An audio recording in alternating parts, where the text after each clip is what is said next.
me forever on fire. Varthur Prakash ಆಪ್ತೆ Shweta Gowda ವಂಚನೆ ಪ್ರಕರಣಕ್ಕೆ ಸಂಬಂಧಪಟ್ಟಂತೆ ಚಾಲಕಿ ಶ್ವೇತಾ ಗೌಡಳ ವಿರುದ್ಧ ಮತ್ತೊಂದು ದೂರು ಪ್ರಕರಣ ದಾಖಲಾಗಿದೆ. ಇದೀಗ ಮತ್ತೊಂದು ದೂರು ಕೂಡ ದಾಖಲಾಗಿರುವಂಥದ್ದು. ಶಿವಮೊಗ್ಗದ ಮತ್ತೋರ್ವ ಜ್ಯುವೆಲರಿ ಮಾಲೀಕ ಬಾಲರಾಜ್ಗೆ ವಂಚನೆ ಮಾಡಿದ್ರು ಅನ್ನುವಂತಹ ವಿಚಾರಕ್ಕೆ ಸಂಬಂಧಪಟ್ಟಂತೆ ಮತ್ತೊಂದು ಪ್ರಕರಣ ದಾಖಲಾಗಿದೆ.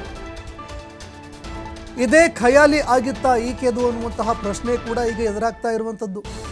ಶಿವಮೊಗ್ಗದ ಮತ್ತೋರ್ವ ಜ್ಯುವೆಲರಿ ಮಾಲೀಕ ಬಾಲರಾಜ್ಗೆ ವಂಚನೆ ಮಾಡಿದ್ರಂತೆ. ಸುಭಾಷ್ ನಗರದ ಪ್ರಗತಿ ಜ್ಯುವೆಲರಿ ಶಾಪ್ ಮಾಲೀಕನಿಗೆ ಧೋಖಾ ಮಾಡಿದ್ದಾರೆ. ಸುಭಾಷ್ ನಗರದಲ್ಲಿ ಇರುವಂತಹ ಪ್ರಗತಿ ಜ್ಯುವೆಲರಿ ಶಾಪ್ ಮಾಲೀಕನಿಗೂ ಕೂಡ ಇದೇ ರೀತಿ 3 ಪಂಗನಾಮ ಹಾಕಿದ್ದಾರೆ. ಸುಮಾರು 20 ಲಕ್ಷಕ್ಕೂ ಅಧಿಕ ಮೌಲ್ಯದ ಚಿನ್ನ ಪಡೆದುಕೊಂಡು ವಂಚನೆ ಮಾಡಿದ್ದಾರೆ ಅನ್ನೋ ಆರೋಪ ಕೇಳಿಬರ್ತಾ ಇದೆ. ಕೆಲವು ತಿಂಗಳ ಹಿಂದೆ ಸಂಜಯ್ ಬಾಪ್ನಾದಿಂದ ಶ್ವೇತಾ ಗೌಡ ಪರಿಚಯ ಆಗಿದ್ರು. ಸಂಜಯ್ ಅವರಿಂದ ಶ್ವೇತಾ ಗೌಡ ಪರಿಚಯ ಆಗ್ತಾರೆ.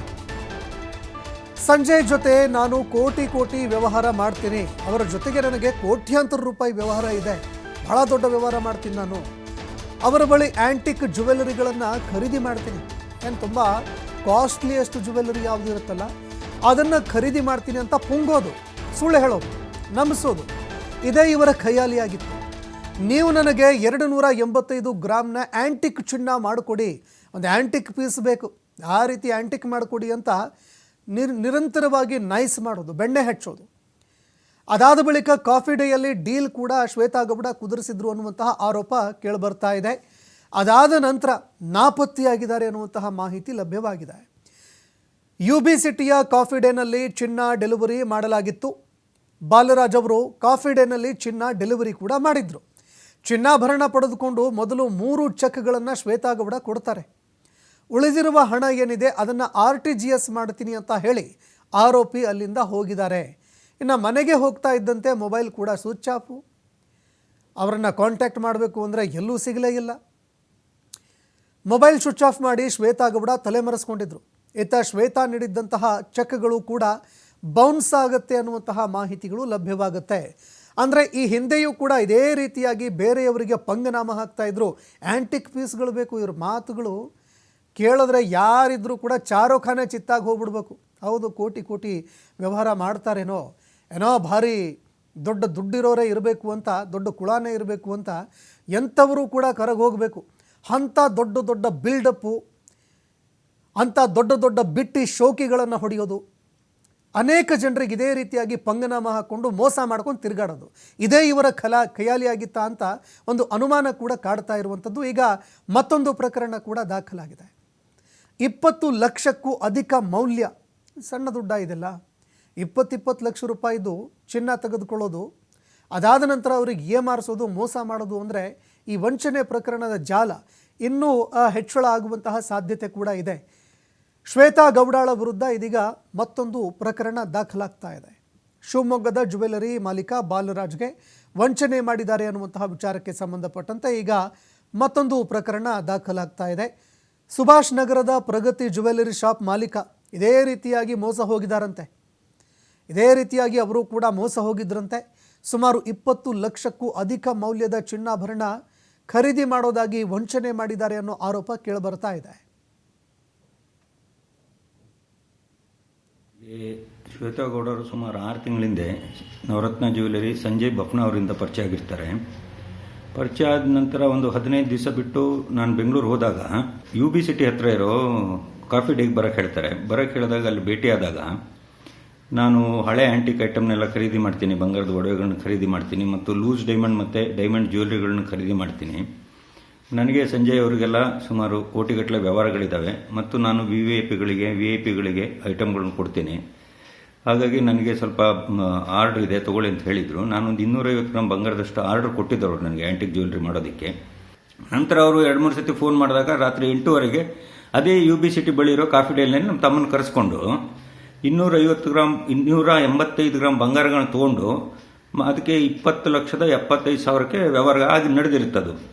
ಅದರ ನಂತರ ನನಗೆ ಮತ್ತೆ ಫೋನ್ ಮಾಡಿ, ನಾನಿವಾಗ ಅಷ್ಟು ಹೆವಿ ಕ್ಯಾಶ್ ಎಲ್ಲ ಹಂಗೆ ಕೊಡೋಕೆ ಬರೋದಿಲ್ಲ, ನಾನು ಚೆಕ್ ಮುಖಾಂತರನೇ ಕೊಡೋದು ಅಂತ ಹೇಳಿ 5 ಲಕ್ಷದ 2 ಚೆಕ್ಕು, 6 ಲಕ್ಷದ 1 ಚೆಕ್ಕು 12ನೇ ತಾರೀಕು ಡೇಟಿಗೆ ಹಾಕಿ ಕೊಟ್ಟಿರ್ತಾರೆ. ಅದಾದ ನಂತರ ಬಾಕಿ 4,75,000ವನ್ನು ನಿಮ್ಮ ಅಕೌಂಟಿಗೆ RTGS ಮಾಡ್ತೀನಿ ನಾಳೆ ಅಂತ ಹೇಳಿ ನಮ್ಮ ತಮ್ಮನನ್ನು ಕೊಟ್ಟು ಕಳಿಸಿರ್ತಾರೆ. ನಾನು ಒಂದೇ ದಿವಸ ಟೈಮಲ್ಲ ಅಂತ ತಿಳ್ಕೊಂಡು ಅವ್ರ ಹತ್ರ ಆಯಿತು ಪರವಾಗಿಲ್ಲ ಚೆಕ್ ಕೊಟ್ಟು ಕಳಿಸಿ ಅಂತ ಹೇಳಿದ್ದೆ. ನಂತರ ಮಾರನೇ ದಿವಸ ಅದನ್ನು ನಾವು ಕಲೆಕ್ಷನ್ಗೆ ಹಾಕಿದಾಗ ಅದು ಶುಕ್ರವಾರ ದಿವಸ ಚೆಕ್ ಬೌನ್ಸ್ ಆಗಿ ಬಂದಿರ್ತದೆ. ಗುರುವಾರ ಕಲೆಕ್ಷನ್ಗೆ ಹಾಕಿದ್ವಿ, ಶುಕ್ರವಾರ 13ನೇ ತಾರೀಕು ಚೆಕ್ ರಿಟರ್ನ್ ಆಗಿರುತ್ತೆ. ನಂತರ ಶ್ವೇತಗೌಡರಿಗೆ ಫೋನ್ ಮಾಡಿದಾಗ ಅವರು RTGS ಮಾಡಿರಲ್ಲ 4,75,000. ಬ್ಯಾಂಕ್ನಲ್ಲಿ ಏನೋ ನನ್ನ ಪ್ರಾಬ್ಲಮ್ ಆಗಿದೆ, ನೀವು ನಂತರ ನಾನು ಹೇಳ್ತೀನಿ ಅಂತ ಹೇಳಿದರು. ನಂತರ ಅವ್ರಿಗೆ ಫೋನ್ ಮಾಡೋಕ್ಕೆ ಹೋದಾಗ ಅವ್ರ ಫೋನ್ ಬರೀ ಸ್ವಿಚ್ ಆಫ್ ಆಗಿರ್ತದೆ. ಸ್ವಿಚ್ ಆಫ್ ಆಗಿ ಮತ್ತೆ ನಾನು ಶನಿವಾರ ಡೌಟ್ ಬಂದು ಸಂಜೆ ಅವ್ರಿಗೆ ಫೋನ್ ಮಾಡಿರ್ತೇನೆ. ಸಂಜೆ ಈ ಥರ ಆಗಿದೆ ಏನು ಮಾಡೋದು ಅಂತ. ಅವರು ಅವಾಗ ಸಂಜೆ ಅವರು ಹೇಳಿದರು, ಬಾಲರಾಜ್ ನನಗೆ 2,34-35 ಲಕ್ಷ ರೂಪಾಯಿ ಕೊಡಬೇಕು ಅವ್ರ ದುಡ್ಡು, ಅದರಿಂದ ಅವ್ರ ಮೇಲೆ ಮೊಕದ್ದಮೆ ಹಾಕಿ ಅವರು ಭಾರತೀನಗರ ACP ಆಫೀಸಲ್ಲಿ ಇದ್ದಾರೆ ಅಂತ ಹೇಳಿದಾಗ ತಕ್ಷಣ ಹೋಗಿ ನಾನು ಸಂಬಂಧಪಟ್ಟ ಸ್ಟೇಷನ್ಗೆ ಹೋಗಿ ಈ ಬಗ್ಗೆ ಮತ್ತಷ್ಟು ಮಾಹಿತಿ ಕೊಡುತ್ತಾರೆ ಪ್ರತಿನಿಧಿ ಸಂತೋಷ್ ಪಟೇಲ್ ಫೋನ್ ಸಂಪರ್ಕದಲ್ಲಿ ಜಾಯ್ನ್ ಆಗಿದ್ದಾರೆ. ಸಂತೋಷ್ ಪಟೇಲ್, ಶ್ವೇತಾ ಗೌಡ ವಂಚನೆ ಮತ್ತಷ್ಟು ಇದೀಗ ಸುದ್ದಿಗಳು ಕೇಳಿ ಬರ್ತಾ ಇದೆ. ಈ ವಂಚನೆಯ ಜಾಲ ಇನ್ನೂ ದೊಡ್ಡದಾಗಿದೆ ಅನ್ನುವಂತಹ ಒಂದು ಮಾಹಿತಿಗಳು ಲಭ್ಯವಾಗ್ತಾ ಇದೆ. ಈ ಹಿಂದೆಯೂ ಕೂಡ ಅನೇಕರಿಗೆ ವಂಚನೆ ಮಾಡಿರುವಂತಹ ಆರೋಪ ಕೇಳಿ ಬರ್ತಾ ಇದೆ. ಬಾಲರಾಜ್ ಅವರು ಏನು ಆರೋಪ ಮಾಡ್ತಾ ಇದ್ದಾರೆ, ಏನಂತ ಪ್ರಕರಣ ದಾಖಲು ಮಾಡಿದ್ದಾರೆ, ಈ ಬಗ್ಗೆ ಮತ್ತಷ್ಟು ಮಾಹಿತಿ ಕೊಡೋದಾದ್ರೆ ಸಂತೋಷ್, ಏನು ಚಿನ್ನಾಭರಣದ ವಿಚಾರವಾಗಿ ವಂಚನೆ ಪ್ರಕರಣ ಸಂಬಂಧ ಏನು ವರ್ತೂರ್ ಪ್ರಕಾಶ್ ಅವರ ಆಪ್ತ ಆಗಿರುವಂತ ಶ್ವೇತಗೌಡ ವಿರುದ್ಧ ಕಮರ್ಷಿಯಲ್ ಪ್ರಕರಣ ದಾಖಲಾಗಿ ಆಕೆಯನ್ನ ಬಂಧನ ಮಾಡಲಾಗುತ್ತೆ. ಅದರ ಬೆನ್ನಲ್ಲೇ ಇದೀಗ ಮತ್ತೊಂದು ಕಮರ್ಷಿಯಲ್ ನಲ್ಲಿ ಪ್ರಕರಣ ದಾಖಲಾಗಿರುವಂತದ್ದು. ಶಿವಮೊಗ್ಗದ ಸಾಗರದ ಮೂಲದ ಬಾಲರಾಜ್ ಸೇಠ್ ಎಂಬುವರು ದೂರನ್ನ ದಾಖಲು ಮಾಡಿರುವಂತದ್ದು. ಸುಮಾರು 285 ಗ್ರಾಂ ಚಿನ್ನಾಭರಣವನ್ನ ಆಕೆ ಆಂಟಿಕ್ ಗೋಲ್ಡ್ ಏನಿದೆ ಅದು ಬೇಕು ಅಂತ ಹೇಳಿ ಅವ್ರ ಹತ್ರ ತಪ್ಪಿಸ್ಕೊಳ್ಳುವಂತದ್ದು.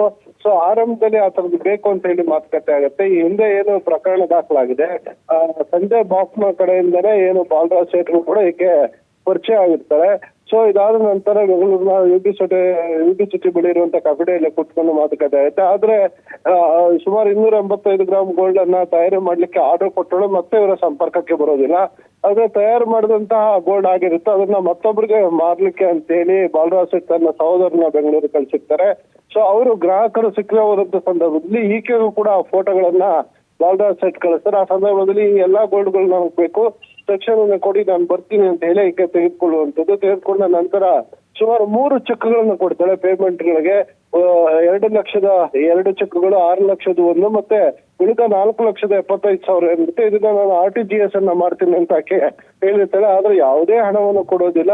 ಸೊ ಅಷ್ಟರೊಳಗಾಗಿ ಈಕೆ ವಿರುದ್ಧ ಸಂಜಯ್ ಬಾಬುನ ಕೊಟ್ಟಂತ ದೂರ ಇರುತ್ತೆ. ಈ ದೂರಿನ ಅನ್ವಯ ಆಕೆಯನ್ನ ಕಮರ್ಷಿಯಲ್ ಸ್ಟ್ರೀಟ್ ಪೊಲೀಸರು ಹುಡುಕಾಟ ನಡೆಸಿ ಬಂದಿರ್ತಾರೆ. ಸೊ ಯಾವಾಗ ಈ ಪ್ರಕರಣ ಬೆಳಕಿಗೆ ಬರುತ್ತೆ, ಪ್ರಕರಣ ಬೆಳಕಿಗೆ ಬಂದ ಬೆನ್ನಲ್ಲೇ ಇದೀಗ ಇವರು ಬಾಲರಾಜ್ ಸೇಠ್ ಕೂಡ ಬಂದು ಕಮರ್ಷಿಯಲ್ ಸ್ಟ್ರೀಟ್ ಪೊಲೀಸ್ ಠಾಣೆಗೆ ದೂರನ್ನು ಕೊಟ್ಟಿರುವಂತದ್ದು. ಸುಮಾರು 20 ಲಕ್ಷಕ್ಕೂ ಅಧಿಕ ಮೊತ್ತದ ಚಿನ್ನಾಭರಣವನ್ನು ತೆಗೆದುಕೊಂಡು ವಂಚನೆ ಮಾಡಿದರೆ ಅಂತ ಆರೋಪವನ್ನು ಮಾಡಿರುವಂತದ್ದು. ಸಂತೋಷ್, ಧನ್ಯವಾದಗಳು ಸಂತೋಷ್ ಪಟೇಲ್ ನಿಮ್ಮೆಲ್ಲ ಮಾಹಿತಿಗೆ.